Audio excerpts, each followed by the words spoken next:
Hello and welcome back to the Lincoln Loco 2. Today, Manchester United and Southampton await us in the Premier League. We need to get some wins under our belt because we've not won in the last 4, which is pretty poor. But we do have we have an okay record against United. You can see here, previous meetings, we've lost 4, but won 1, which is quite exciting. And then Southampton, who we're playing, have had a bit of a resurgence recently. They were down in 18th, I think, last episode, but they're up to 13th now, Southampton. So they're doing pretty well. So both games going to be tough, but I'm pretty confident we'll be able to pick up at least 3 points in today's episode. Since we were last here with our big wins against West Brom and Swansea, we had an even bigger win against Tottenham Hotspur, a 4-2 win there. We went 2-0 down before they had an own goal just for half-time. And in the second half, Jefferson Brunninger with a brace and Franco Marquez making sure we picked up all 3 points. Leaving it quite late, 88th and 95th minute to get this third and fourth goal. But still, it was a good result for us. And I was really pleased with a full green October. That was really good to see. In November, we had a good game as well against Stoke City. 2-1 win there with Agnew and Juliano getting the goals and the business done and all 3 points. After those 2 wins, though, it was a little bit disappointing, I've got to say. West Ham United up first, a 1-0 loss to them. West Ham not a bad side, but we're better than them. They're mid-table.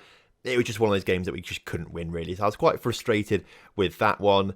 Next up, we had Arsenal, who were top of the table at the time, if I remember rightly. Lost 1-0 there, so that was kind of expected. They're a top 4 club.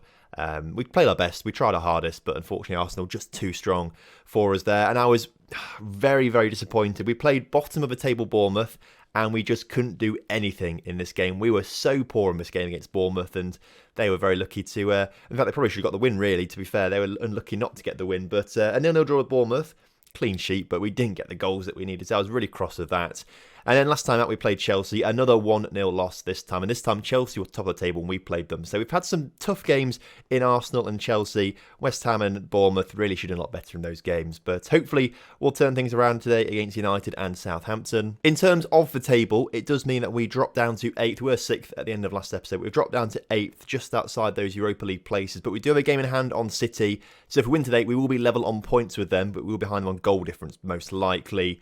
United still got 2 games, or still got a game in hand on us as well. They're a bit further ahead, and Villa as well. We can start to catch it with them, and Arsenal perhaps a little bit, but it's hotting up a little bit. We've got a nice bit of room between us and Everton in 9th place, so I reckon we're nearly halfway through the season. I'm not quite sure we're doing quite as well as we did at the halfway point of last season. I think we were a little bit better last time around, but we've got a whole second half of the season to try and push ourselves back into the top 7 and hopefully into the top 6 or 5 sort of thing. That would be quite good as well. But plenty of time still to go this season. I reckon we can do it still. Today's lineup then is looking pretty standard now. You can also see here from the match sharpness that I've not been rotating players at all recently, just because I just don't think these players are any better than the players that we've already got starting for us. That's what I mean, sort of thing. So Solanke starts in goal with Jimenez, Juliano, Brullinger and Merza at the back with Venturelli in the CDM. Agnelli and Andreas as the midfield partnership with Luis Gustavo, Chisa and Marquez starting up front, leading the line for us. He's grabbed himself a few goals. Bizu obviously hasn't scored any since the miraculous 2 that he scored last time around. I feel like we might actually want to sell him in January, maybe. I'm very tempted to sell him in January just because he's been atrocious since signing for us. I mean, it's not... Well, it is his fault, isn't it? It's his fault he's not playing well, but I genuinely think I might sell him just because he's been atrocious and I don't want to waste the money. Kickoff then is upon us against Manchester United, of course, a very, very good Manchester United side competing in the Europa League this season. They're a side that should be capable of winning the league as well. They've had a few tough seasons in a row, I believe, but they're a side that should be competing for the title. Hopefully, though, we will get the win against them today as Fabian Chisa on the ball coming forward on a bit of a counter-attack, actually, after their corner. Fabian Chisa into Marquez, hits the crossbar, and we could have gone 1-0 up with inside a minute, and that would have been fantastic, but unfortunately wasn't quite to be. The rest of the first half so far then has been pretty boring. Nothing going on, not really a lot of shots, quite a cagey game by all accounts, looking at the stats and things like that. If anything, we're the team slightly on top perhaps, but 30 minutes into the game, corner comes in and it's a penalty for Manchester United. Juliano pushed over Benali, apparently, who's one of the best players in the world, to be fair. He always scores a lot of goals. I rate him in this game. He's obviously a regen, but his penalty is put in the back of a net. And Manchester United go 1-0 up with him scoring his 13th goal of the season already. Fair play. And I think that's probably how the first half is going to end. 1-0 down to United due to a penalty. I mean, Man United have come back into the game a bit after that penalty, but it's still been quite a cagey game with no highlights particularly. So we're going to go aggressive. We owe United after the last match because obviously we lost them last time out. So we need to be getting a better result. If we can get a draw here today against them, I think that would be fantastic for us. And we're on the attack now in the second half through Venturelli after that throw. And although he's under pressure there and he's not really got many options, gets the ball to Brelinger actually in the end, which is quite good. But Agnew coming forward into Mirza, who can put a decent cross in, but plays it back more centrally to Agnew, puts it back to Mirza. He's in a bit more space in the middle, but cleared only as far as Andreas. Luis Gustavo puts it in the back of the net for only his second goal of the season. To be fair, I feel like that shouldn't have gone in the back of the net. That seemed like a bit of a soft shot. We'll see what happens here on the replay as Mirza puts the ball in. It's headed.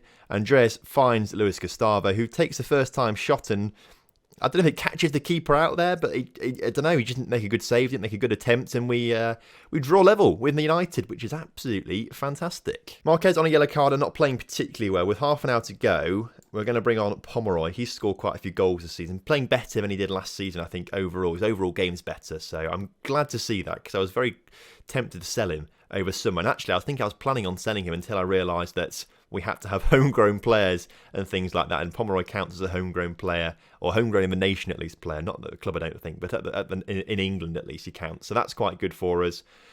As the clock ticks on though, we're going to say show some passion out there, and I think we might take someone else off in a minute, but we're playing well. I don't want to disrupt things too much as the three strikers of United coming forward. I think Brellinger's just got himself sent off here.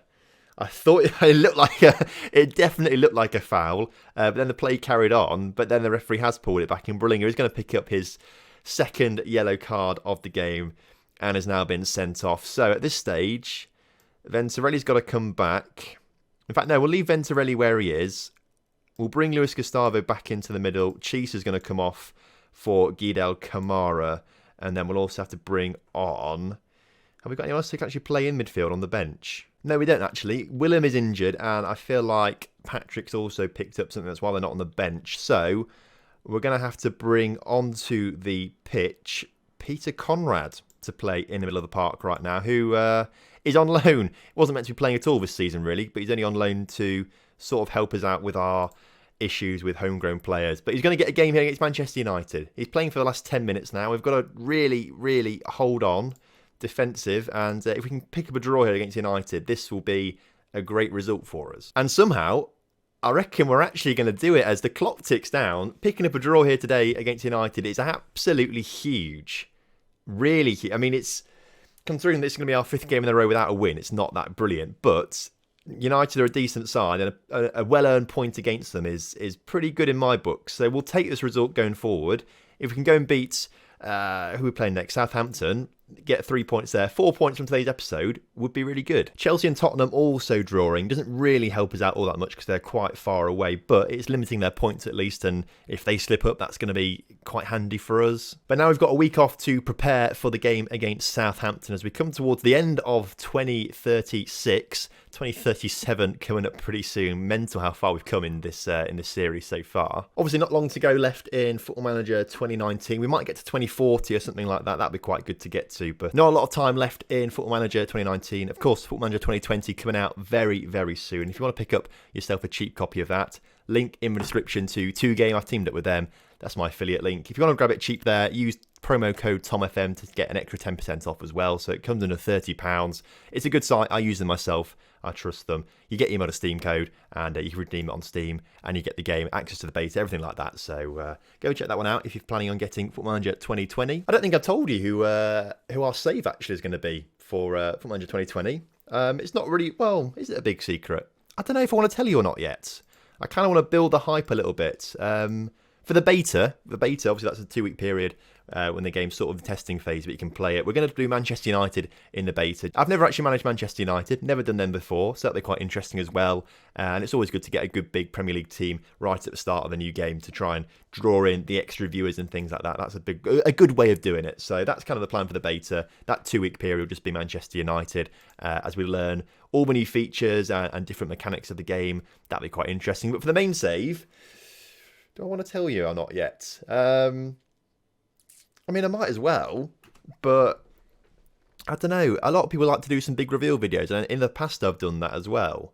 And maybe I want to save it. I don't know. But then you'd see it on the thumbnail before you even watch the video, probably, because I'd probably just put the thumbnail up as the club. I don't quite know why I'm debating so much as to whether or not I should tell you. But I think it's an interesting one. I'll give it that. I think it's going to be an interesting save. It's not in England as well. I think I've said that before, but it's not going to be in England for the main save.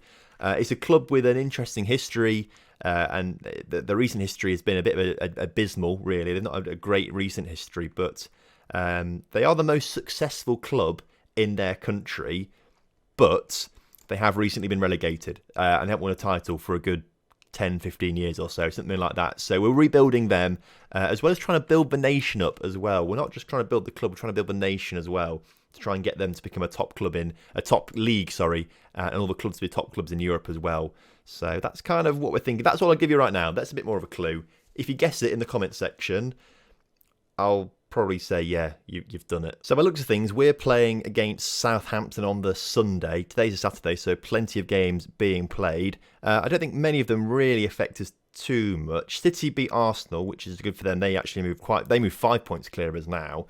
So we'll have to win quite a few games to catch up with them and things like that. United drew, which is good for us. Tottenham, we don't really matter too much about them. Chelsea don't matter too much about them. So to be fair, not too bad results.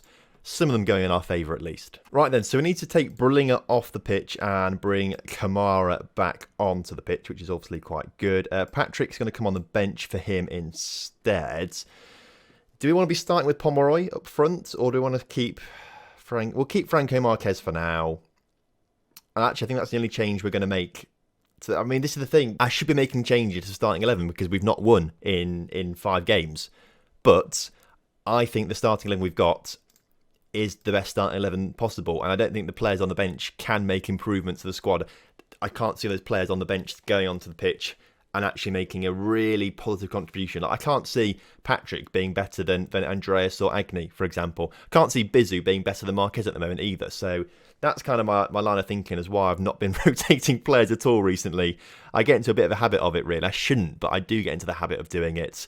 But I reckon these players can turn things around for us, as Kamara plays it back to Venturelli. We're just passing it around the back at the moment. I'm not too pleased about it. Can we get forward, please? As Agni now on the ball. Up to Luis Gustavo. Brilliant stuff. Luis Gustavo into Marquez. Not quite the pass we wanted, but Chisa has his shot, and that one just saved by the goalkeeper. Another chance for us in the opening 10 minutes of the game. Venturelli now on the ball as we try and make our way down the right-hand side of the pitch. But again, the high press from Southampton seems to be limiting our chances and what we can do with the ball right now, as Mirza is forced to go all the way back to Salinkia, but they've got all their players on the right-hand side of the pitch. If we can get it out to the left pretty quickly, which we look like we're doing at the moment as Luis Gustavo gets on the ball, comes more centrally and plays back out towards Mirza on the right. Mirza to put the cross in into Marquez, who gets his 6th of the season. And we are 1-0 up against Southampton within 10 minutes, which is absolutely fantastic. Aston Villa, I don't think we've got enough points to overtake them. I think we'll be still behind Aston Villa, which isn't brilliant, but we need to have a stellar second half of the season. The first half of the season, it has been good, all right? It's been good, but it's not been the best it could be. I think we've missed out on points in some, like the Bournemouth game, for example. We've missed out on points there for just stupid reasons, not scoring goals and things like that, when really we should be. That's a game we have to be winning. So we've played well, for the most part, against teams in the top half. I don't think we've been thumped by anyone. Apart from West Brom in the Cup, we've not been thumped by anyone, which is big progress. And if we can start to turn some of the results that we have against teams in the top 5 and turn those like draws or losses into a win, for example, that would really help us out. We need to make sure we tighten up and concentrate a bit more in games like against teams like Southampton. Like right now, that could easily, I mean, we've tightened up there, that's good, but easily that could be someone missing the ball and they go in and score sort of thing. So we need to tighten up in these sorts of situations and games as Marquez tries to chip the Southampton goalkeeper, doesn't quite get the move done. As I say that, I think in the second half of the season, if we can do that, top 7 is easily going to be ours. Approaching half time though, 1-0 up. That's a pretty good first half for us. We have dominated proceedings and the stats, as you can see. So that's a good position to be in ourselves. But we need to work harder to ensure we grab 2 or 3 more goals in today's game, because 1 goal leads, you can lose. We've seen it happen so many times in episodes. We just lose the 1 goal lead, and I always try and go for more goals, and we get to 80 minutes and then we end up conceding because I'm trying to be a bit too greedy rather than trying to shut up shop and protect what we've got. And you guys tell me off for it.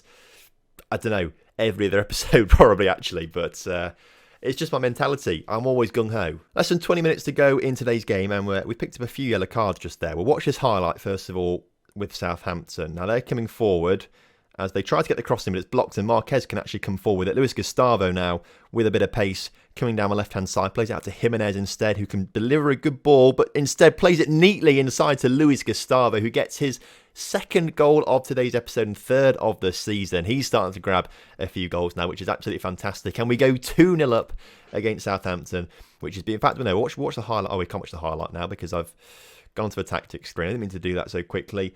We are going to make some changes, though. And Marquez has got a goal. He's on a yellow card, though. Bizu. I mean, come on, lad. I trust you. Go and score some goals out there. Get another one out there. Vinicius Jr. is going to come on for Gustavo as well, just because I want to rest. I want to rest him a little bit. And Moritz is going to come off for Patrick. So 3 changes all at the same time. With 20 minutes to go, as Chisa just put it wide of the post there as I clicked confirm on the tactics screen. Chance for us now. If Bizu grabs a goal, I'll be really happy as he puts it. He gets an assist, to be fair. Vinicius Jr. finally getting himself off the mark this season, which is really, really good to see. And Bizu getting an assist. There were 2 substitutes combining there, which is great to see. And you see Bizu gets the ball, puts it across to Vinicius Jr. And it's an instinctive finish from the Brazilian. The 2 Brazilians combining as well, which is always good to see. So that's quite handy. It's good to see them both working a bit harder and getting some results, because both of them have had poor starts of the season. It's why they find themselves not in the selection. You know, compared to last season, Vinicius Jr. is a different player. He's not had many chances last season to play in the team and things like that, but he's just not been as good as he was last season. And Bizu is just, well, for him as well, he's not played particularly well compared to last season. Last season for his Brazilian side, wherever we got him from, he played really, really well. As a ball rolls into the back of the net there. That's a stupid goal to concede at Southampton. Grab a consolation goal. It didn't actually show the highlight for it either. It didn't even offer a replay or highlights. They are turned on, aren't they? I'm sure they are. Yeah, replays, they're on. As Southampton, we could have missed a Southampton goal there actually with that screen up, but they're coming forward again. And this... Okay. Right. Now, this is not... That goal we scored wasn't a consolation goal, because now they're right back in it now. Oh, please don't do this to us, Southampton. After all my praise for my Lincoln United squad, they go and do this. Right, defensive. Let's just shut up shop now. Luckily for us, going defensive has worked, because nothing's happened since then. But Southampton, bloody hell, they've come back into this game. They had 2 shots, didn't they, in the first half, I think, and now they've had 17, had more shots than us. So clearly something worked for them in the second half. But fortunately, we do end up winning the game 3-2. So another 3 points on the board for us there. 4 points from today's episode. Keeping up with the top 7 is good. Vinicius Jr. is going to get another year on his contract. He's made 5 league appearances now, which is good for him. He's going to have another year at the club, which is also quite good for us. In terms of a table, it leaves us 8th in the table, but we are only a point behind Villa, 2 points behind City, 3 points behind... I know, still 2 points behind United, actually, but they've got a game in hand on us, and 3 points behind Arsenal. So, still all to play for in the second half of the season. Next episode, then, we're going to go forward a bit, and actually... I reckon we'll join right at the end of January, and we'll take on Liverpool and Newcastle United. Again, 2 big games, 2 sort of opposite ends of a table as well. I reckon that's probably quite a good episode, actually. We are going to be missing 7 Premier League games and a cup game in the middle of those, so quite a lot to play through. But at this stage of the save now, and considering we're so close to FM20, we want to be getting through these seasons pretty quickly. At the moment, we're not competing for a title, so there's not really too much league action to show you. We want to be competing for the top 7 and getting Europa League, and we want to try and see some European football before we finish this series, basically, and things like that, and maybe a push for the Premier League title as well at some point. So it is important that we do get through these seasons slightly quicker than usual as well now. So Liverpool and Newcastle coming up next episode. So thank you very much for watching today's episode. I hope you have enjoyed it, 'cause it's been a pretty good one in my opinion. 4 points. Pretty decent. So if you enjoyed today's video, please do drop a like on it for me and subscribe to the channel if you are new around here. And I'll see you next time for some more Lincoln Loco action.